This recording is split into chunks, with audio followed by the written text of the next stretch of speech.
Bom dia, meus amados irmãos, a graça e a paz do Senhor Jesus, sempre louvado seja o nome do Senhor. Nós somos novas criaturas. Algo novo aconteceu, mas algo novo mesmo. Não é uma questão de mudança de ideologia. Vivíamos segundo algumas ideias e mudamos para outras. Não é a mudança de uma religião. Ser cristão é ter tanto a convicção de uma obra histórica, algo que aconteceu, nós podemos até citar toda a história da redenção, culminando com a morte e a ressurreição de Cristo. Mas também, ser cristão é ter algo que é real, que aconteceu por meio de nossa união com Cristo em nossas vidas. Aquilo que nós diversas vezes mencionamos, que é Gálatas 2:20. Cristo vive em mim. Pelo Espírito do Senhor, uma libertação do pecado, porque fomos tirados do império das trevas. E o apóstolo Paulo, no capítulo 6, está mostrando essa união com Cristo, o que ela significa. Significa morrer com Ele na cruz, então morremos com Ele.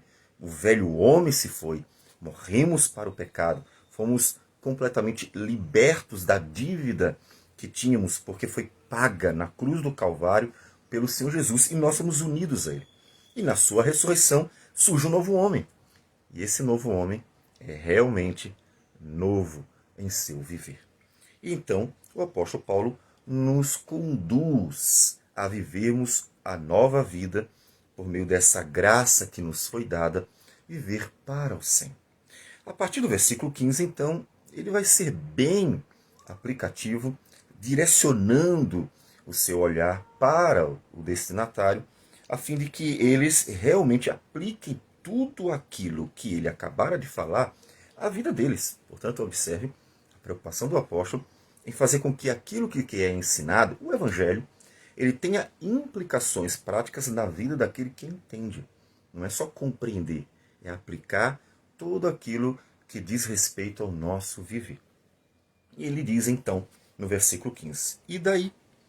Haveremos de pecar porque não estamos debaixo da lei e sim da graça? De modo nenhum.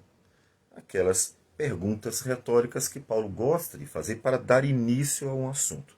Normalmente, elas são uma forma de chamar a atenção para o que vai ser abordado a partir de então. Muitas vezes, ele de fato ouviu tais questionamentos. Então, ele apresenta o dilema. Bem, outra vez, a graça nos superabunda, então vamos pecar já que estamos livres da lei e não temos mais que nos preocupar?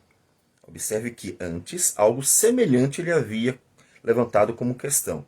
Versículo 1 do capítulo 6. Que diremos, pois? Permaneceremos no pecado para que a graça seja mais abundante? Ou seja, se nós pecarmos, e já que Deus mostra a sua graça superabundante, perdoando nossos pecados, então quanto mais pecarmos, maior é a graça demonstrada pelo Senhor. Ele disse, de forma alguma. Como é que nós vamos pecar? Somos libertos do pecado. Agora a questão é parecida, mas não é igual. Ele diz, haveremos de pecar porque não estamos debaixo da lei e sim da graça. Ou seja, então a gente não está debaixo da lei, não seremos julgados pela lei, porque fomos salvos pela graça, a manifestação da graça de Deus em Cristo Jesus. Então, estamos livres? Podemos pecar porque ninguém vai nos julgar? Não, lógico que não. Então veja que tanto em uma pergunta quanto na outra, a resposta é a mesma. Lógico que não. Não vamos nos entregar ao pecado, porque fomos libertos do pecado. Então, ele continua. Não sabeis que daquele a quem vos ofereceis como servos para a obediência, desse mesmo a quem obedeceis, sois servos, seja do pecado para a morte, ou da obediência para a justiça? E agora ele leva a questão, ele leva para um outro ponto. Primeiro, no capítulo 6 ainda, versículos iniciais, ele mostra a questão de termos sido unidos a Cristo e, portanto, morrermos para o pecado. Nós morremos para o pecado sendo crucificados com o Senhor Jesus. Agora ele levanta uma outra questão. Minha gente, aquele a quem vocês servem, vocês são escravos. Né? Se o pecado tem domínio sobre vocês e vocês estão sempre, portanto, fazendo a vontade dele, então vocês são escravos dele. E, inclusive, foi o que o Senhor Jesus disse. Aquele que peca é escravo do pecado, mas o Filho pode libertar vocês. Mas se vocês servem a Deus, fazendo a vontade de Deus, então vocês são servos de Deus. Então a quem vocês querem servir? Vocês querem ser tratados como escravos do pecado ou como escravos de Deus? A quem de fato vocês querem ser vistos como servos? E ele continua. Mas graças a Deus, porque outrora escravos do pecado, contudo viestes a obedecer de coração à forma de doutrina a que fostes entregues. E uma vez libertados do pecado, fostes feitos servos da justiça. Mas o fato é o seguinte, olha, realmente fomos servos do pecado. Antes éramos escravos do pecado, quando estávamos no império das trevas, como ele diz em Colossenses, no capítulo 1, versículo 13, mas não conseguimos nos libertar. Nós fazíamos a vontade do pecado porque éramos escravos mesmo. Então, mesmo que fosse mal, fosse nocivo, levasse à morte, nós continuávamos nele porque não conseguíamos ser libertos, nos libertar dele. Mas Deus libertou, Deus manifestou com o seu poder a libertação que nós, por nós mesmos, não tínhamos condições. E continuávamos ali fazendo a vontade da carne e do pecado, porque estávamos escravos a ele. Mas o Senhor nos libertou. Então fomos feitos agora servos da justiça. Agora nós estamos ali para servir a Deus, servir ao Senhor, a sua vontade, fazer aquilo que ele nos ensina, só que é bom, não é ruim. Mas aí só mudou de Senhor? Antes eu estava como escravo do pecado, agora eu sou servo de Deus. Puxa, nunca tem uma liberdade? Não, calma. Servir a Deus é ser livre. Porque ainda que estejamos no seu reino, não tem como você sair do reino de Deus. Porque para sair do reino de Deus, você teria que sair da criação. E isso é impossível. Lembre, Deus criou tudo. E uma vez que Deus criou todas as coisas, ele é Senhor de todas as coisas. Ele é o rei de todas as coisas. Para você não estar no reino dele, você precisaria sair. Aí você pode perguntar, mas então até quem não crê também está no reino dele. Bom, em certo sentido, podemos dizer que sim. Todas as pessoas pertencem a Deus porque todas estão na criação de Deus. Todavia, dentro deste reino, uma rebelião, vamos dizer assim, aconteceu e o império das trevas surge. Então, a Escritura apresenta que dentro da criação, porque não existe nada fora da criação a não ser o próprio Deus, dentro da criação surge um império das trevas. Está dentro da criação? Sim. Então, portanto, tudo pertence a Deus. Só que esse império é rebelde, então ele não quer obedecer, é revoltado. É um império que quer lutar contra Deus. E não só o diabo e os seus anjos, mas também os pecadores estão dentro do império das trevas, enquanto não libertos. E ali estão servindo como escravos ao pecado, contra o Deus Criador. Deus tira do império das trevas, e então, claro, como diz, tudo pertence a Deus, mas liberta daquele império das trevas que está dentro da criação divina, mas agora tira para que não sejam mais escravos. E então passam a ser súditos livres. Essa é a questão. Todos estão dentro da criação de Deus? Sim, não tem como fugir disso. Mas agora estão livres. Mas livres para quê? Livres para fazer o que é bom. Livres para fazer o que é justo. Livres para fazer o que é santo. Livres para fazer aquilo que agrada a Deus e que é bom para a pessoa. Porque tudo que é virtuoso é bom não só para Deus, Criador, mas é bom para nós mesmos. Lembre, é virtuoso. Observe que é a isto que o apóstolo Paulo nos conduz em Filipenses capítulo 4, no versículo 8.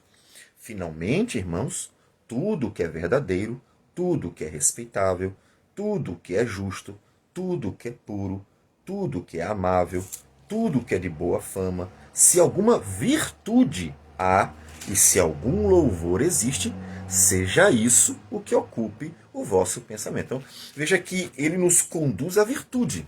Então, estamos livres. Livres do quê? Do pecado. Súditos de Deus, sim, é impossível não estar no reino de Deus. Mas livres. Livres para quê? Livres para fazer tudo o que é bom. Não existe uma terceira opção.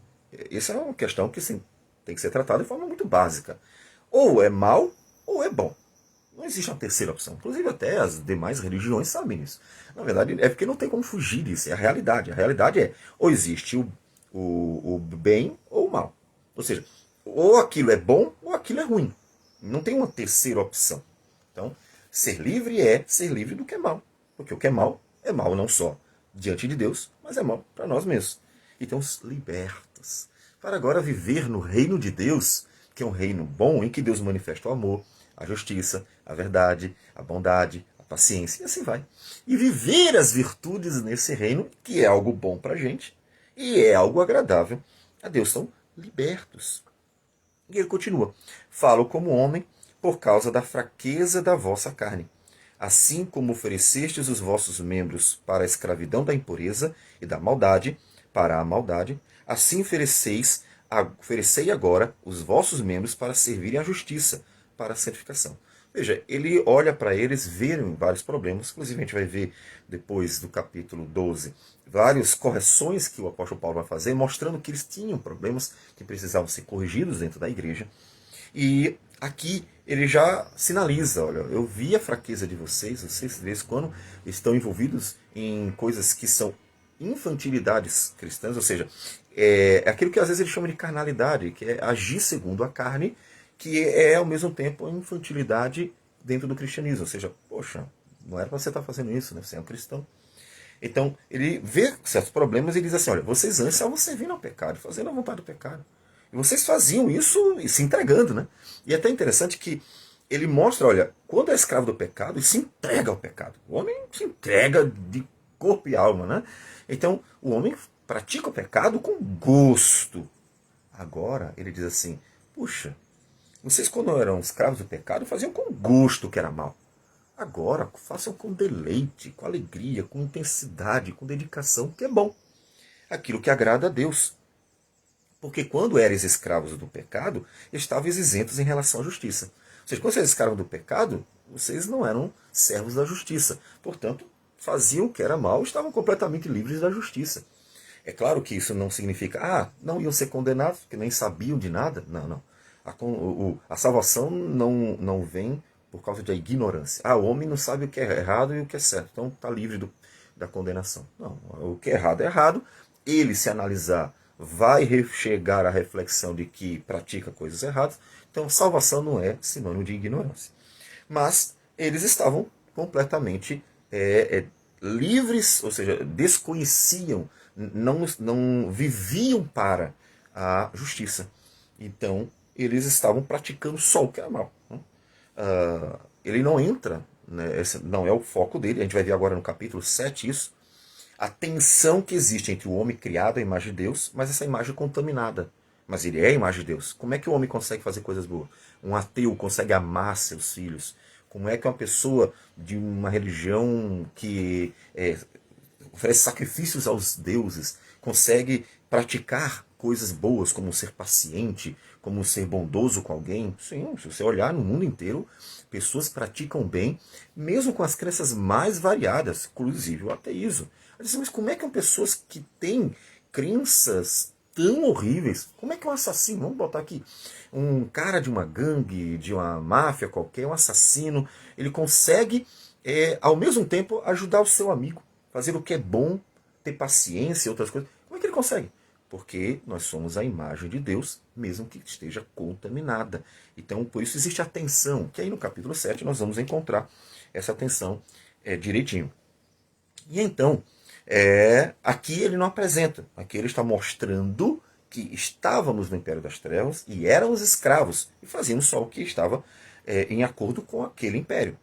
Mas agora, né, mudou. Então ele está lembrando para que haja uma prática consciente do que é bom a partir do momento que foram libertos.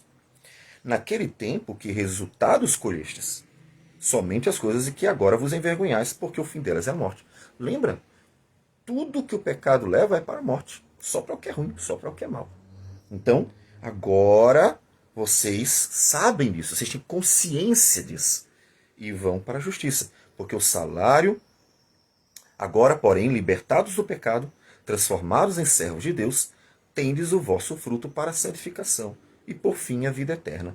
Porque o salário do pecado é a morte, mas o dom gratuito de Deus é a vida eterna em Cristo Jesus, nosso Senhor. Então agora fomos libertados. E libertados somos servos de Deus. Então fomos libertos do pecado, vivemos como súditos do Senhor, servos do Senhor. E o fruto de tudo que nós fazemos de bom é a santificação e a vida eterna. Antes tudo que nós fazíamos como escravos levava à morte. Agora, tudo que nós fazemos como servos de Deus leva à vida eterna, ou seja, faz parte da vida eterna. O fruto é de vida eterna. Não é que a salvação venha pelas obras, mas é que tudo que nós fazemos tem como fruto, resultado, a beleza da vida eterna, a beleza daquilo que vem de Deus. Né? São frutos de justiça, tudo glorifica a Deus, tudo é bom, tudo nos leva à santificação. Então são coisas boas. Né? Porque o salário do pecado sempre é a morte. Então o pecado sempre vai levar à morte. Mas Deus, em seu dom gratuito, sempre a vida eterna. Então, permaneçam firmes. E como foram abundantes no pecado, puxa, dediquem-se ao máximo a fazer o que é bom e agradável ao Senhor. Vamos orar. Senhor Deus amado, bendito o teu nome. Nós te agradecemos e muito por termos sido libertos do pecado e feitos servos do Senhor, para vivermos uma nova vida, para a tua glória, onde a virtude é agora sim o nosso dia a dia, onde o nosso viver é Cristo. E assim, ó Deus, temos um novo rumo e um novo destino, Senhor Deus, que é a vida eterna. Que o Senhor receba nossa gratidão e nos ajude a viver para a tua glória, ser bênção, viver as virtudes do Senhor. É o que nós te pedimos. Em nome do Senhor Jesus. Amém, Senhor. Que Deus abençoe a todos e tenham um bom dia.